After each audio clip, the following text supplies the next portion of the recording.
We know that the relationship between your city and China goes way back to as early as 1920s when the late Chinese leader Deng Xiaoping studied and worked in none other than your city.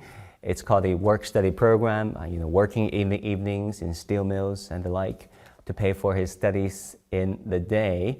How do you think that episode and stories like that reinforced and enhanced the relations between your city and the Chinese cities?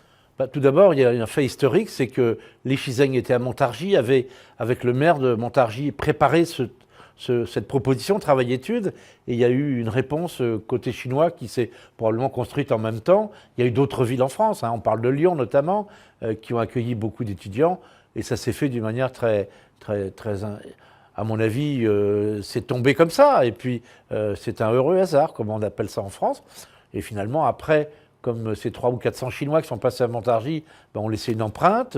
C'est en 1975 qu'on a redécouvert le sujet, qui est redevenu très à la mode, et aussi intéressant pour les Français d'être attachés à cette histoire, car l'histoire c'est toujours important dans la vie. So Mayor Hong, we know that you visited the city of Montargis in France. How did the city impress you? How did you like it?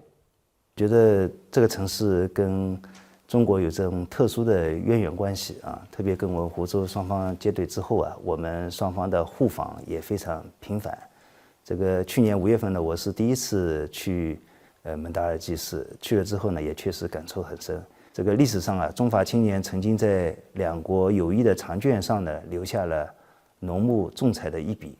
尤其是上世纪的20年代，这个邓小平、陈毅等青年学子曾在蒙达尔济勤工俭学，让蒙达尔济呢和中国结下了深厚的缘分。